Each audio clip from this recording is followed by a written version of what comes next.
Kakaibang ginawa ng Star Cinema na pre-selling tickets sa upcoming movie na Hello Love Again ni Catherine Bernardo at Alden Richard.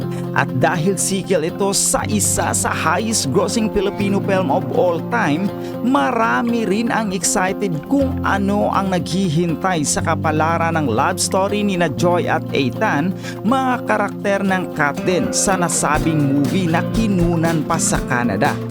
As of this writing, going to 1 million na rin ang pre-sales na nahamig nito sa advance selling, to think na almost 2 months pa ipapalabas ang pelikula. Ibig sabihin may captive advance na talaga ang nabanggit ng Cathy Garcia Sampana Major. Ang short teaser naman nito ay usap-usapan din sa social media. Sa loob lamang ng 6 na oras ay nag-hit na agad ito ng 1 million views mula nang ito ay ilabas. Bukod dyan, trending din ito sa X social media account. As early as now, may mga naka-schedule ring black screening ang pelikula na sponsor ng iba't ibang Kat din fans. Ang iba nga ay almost sold out na ang ticket para sa kanilang schedule black screening. But wait, there's more. Inanunsyo naman ang unang mall tour pala ng pelikula ay gaganapin mismo sa bayan ni Alden sa Laguna. Tinagurian itong special homecoming. Idaraos ito sa Ayala Mall sa October 5. For sure, in attendance si Catherine sa Grace at the event. Sabi ng ilang fan, sigurado raw na iuuwi ni Alden si Catherine sa kanilang bahay sa Santa Rosa pagkatapos ng event para makabanding ang kanyang mga kapatid at pamilya. At syempre excited na rin si Alden na i-treat si Catherine at ipatikim dito ang brand of hospitality ng mga taga Santa Rosa. May mga nang-arot pa na panahon na rin na makilatis ng tatay at mga kapatid ni Alden si Catherine kung totoo nga na nanliligaw ito sa huli. Kanina kausap ko yung isa sa mga isa sa mga ad prom or hindi, parang big boss na rin maituturing sa Star Cinema. Itago natin sa pangalan. Basta mamaya, kino-confirm ko muna kung totoo ba yung sinasabi ng mga fans na nung pre-selling parang 500,000 agad-agad. Wow! Yun pa lang parang weekend pa lang yun so Tuesday pa lang yun, hindi pa kasama yung Monday siguro doon, parang nung pa lang Sunday or kaya naman nag-start yun? Sunday ba?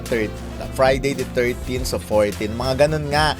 Anyways, sabi niya, yung 500,000 na yon, yun yung tickets. Tickets sold.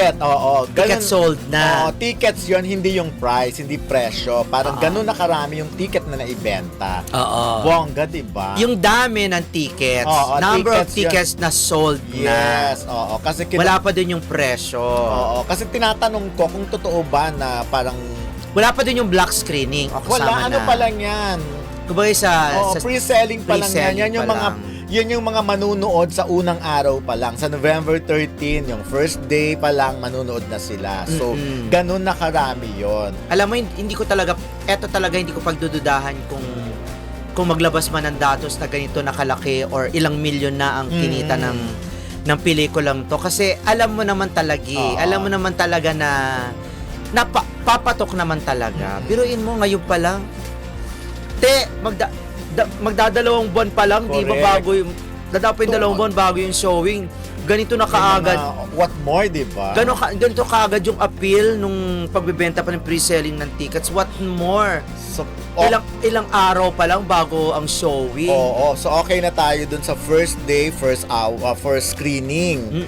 Di ba? So marami na yun agad. So hintayin mo pa kung ano ba yung word of mouth, kung ano yung magiging reaction ng mga, di ba, ng mga fans, mga nanood. Tsaka sabi nga sa nung isang mga nasa abroad din, talagang nag-secure na sila ng ticket para at least pupunta na lang daw sila doon at hindi na sila pipila para bumili ng ticket. Which is tamang namang attitude yon.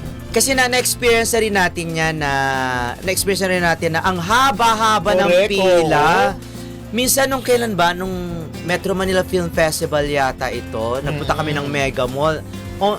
akala namin dahil sa dami ng mga sinihan doon, hindi pila. Pagdating namin doon, pila ang haba. So yung gusto naming oras ng showing, hindi na namin nahintay kasi parang hindi naman kami aabutin. Kahit yung sa last full showing, hindi na kami. Kaya umalis na lang kami. Kaya ako Nagastos talaga, pa ako ng gas at saka ng backdoor talaga ako na bumibili ng ticket. Talagang nangingintian scalper. Hindi, ngingintian ko lang yung dati ko mga kakilala doon. Tapos papupuntahin na ako sa litas, doon ako magbabayad.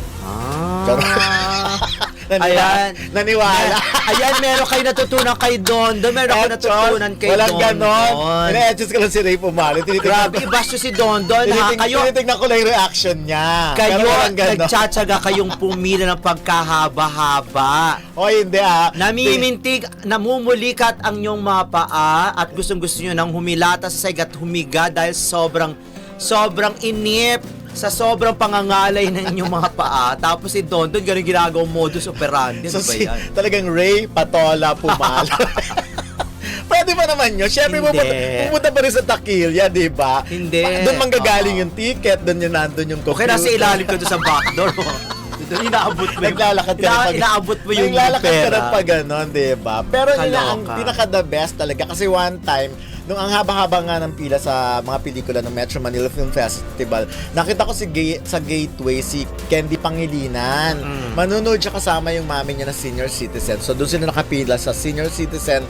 Pero sa senior citizen pa rin, ang haba na ng pila. Oo nga. So ang in-advise talaga sa kanila, online sila. Doon sila bumili ka na bumili. online. O, naginawa nga niya. Di tapos ang hindi ka na bibili ng ticket.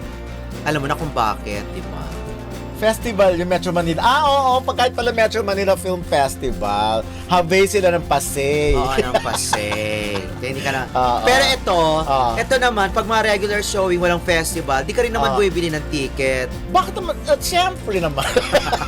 Para naman bibili ng Para ticket. alam natin, Para diba? naman bibili ng ticket si Hindi, Ray Pumalo. nagpapabili ng ticket po si Dondon. Hindi po siya pumipila. Naku, Meron siyang advance magpaka-plastic. entourage. No, syempre po kami naman, nag-deputy kami talaga ng MTRCB. Oo. At legit naman yun. Syempre, kailangan naming manood, tignan yung mga senaryo sa loob, pati yung kunan kung nasa tamang posisyon yung mga poster or yung mga permit. Kailangan namin gawin yun, hindi pwedeng para lang manood-nood, no? Hindi Tsaka yung ganon. mga age bracket kung tama lang walang pinapasok. Or kung saan for sure, nakapwesto yung parang standee ng... Correct. Tapos kung meron dong ratings at saka yung mga parental guidance, yung mga tipo. Kailangan masunod yun. Halimbawa, Meron na nga ako na-report na ganyan. Wow. Oo. Hindi nagalit sa'yo ni-report mo. Hindi kayo nagharap. Ni-report ko na parang malayo yung standee dun sa ano. Tapos pinaliwanag naman nung manager kasi tumutulo daw kasi yung Yun naman pala, may reason naman bubong. pala. Tapos ni-report ko pa rin, tapos sinabi ko na binalik naman afterwards, ganon. Tama naman yun. Kasi dapat i-report mo kung ano man ang nakikita mo, and then kahit nagkaayos na or na gawa na ng action at that time, at least na i-report mo. Hindi Or mo- pwede namang, ikaw kasi minsan pag nakita naman nila yung yung ginagamit mong card or yung ID, diba? Pwede mo naman silang sabihan na din. yes. Ganun na naman. Pero anyways, eto naman Cut Den for sure or Hello Love Again for sure. Pwedeng manood to kahit sino. No? Ay, oo. Unless, Hindi natin alam kung PG or or G. GP. Or General O General Patronage. Patronage, GP or PG. Pero, parang feeling ko, baka pwedeng gawing GP ito. Caring pambata. For sure, wala Caring namang pambata. matitinding Wala. litsukan dyan, di ba? Wala naman. Siguro maglalagay lang sila ng mga animation. Maladis. Tapos si Catherine kumakanta doon sa lake, di ba? Kumakanta na, A Whole New World! Ano ba pelikula yung pinapag-uusapan natin? Parang nag-iba na yung movie ni Catherine. Nag-iba para maging General Patronage, di ba? Isisingit mo na may animation, may cartoon. Di ba lalabas lalabas si Jasmine. Ang maganda, O kaya- kung may kissing scene si Alden tsaka si Catherine, bigla sila magiging cartoons. Ganon. Pero oo nga, no, wag na lang lagyan ng ganon. Huwag na lagyan Wala ng kissing, kung may kissing scene, siguro sa ano lang, pisngi, mga ganon. O wag na lagyan ng bed scene. Wala naman siguro. Wala naman ganon. Para at least yung mga bagets, makapanood din naman. Oo. For sure, yun naman ang target nila talaga. Kasi, kahit naman yata Dong yan, yung rewind ba, meron sila matitindi. Hindi Wala. masyadong matindi, mga kinarga lang tapos kinis. Oo, ganun Oo. lang. Pwede ganun siguro lang. kay Catherine yun. Pero Ganun. sa tingin mo, it's about time. Sa Na? pelikulang ito, magkaroon sila ng kissing scene. Para sa akin, kung ba... Yung torrid na kissing scene, Ay, wag ha? naman ganon. Yung talagang laplapan to the max. Wag naman ganon. Okay, Siguro okay. pang ano yun, pang festival, mga Ah. ganon. Pang international release. Yung mga, Hindi, isasali kissing talaga scene sa may fest. daya, dito pala kumikiss. Ah. Dito pala yung kiss sa gilid lang. Di ba uso yun? Yun ang nagiging issue Ay, sa... parang inaangguluhan Oo, lang. yun ang naging issue sa Barde, kila Barbie Fortesa and David Dicaco na pag-usapan na yung kiss talaga dayang-daya, dito lang naman daw dumidikit, wala daw dito.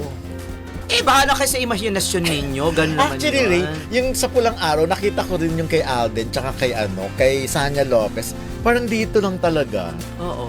Siguro nga pwede naman yun. Pwede naman yun. Basta ang importante, nandoon yung essence nung eksena, Oo, tsaka yung yung- istorya, tapos yung Ma-feel mo yung love talaga. Ma-feel mo yung love. Hindi naman- Mararamdaman mo. Ano to? Kinakailan meron pang pumping scene ba dyan? O Wala ano? namang ganyan.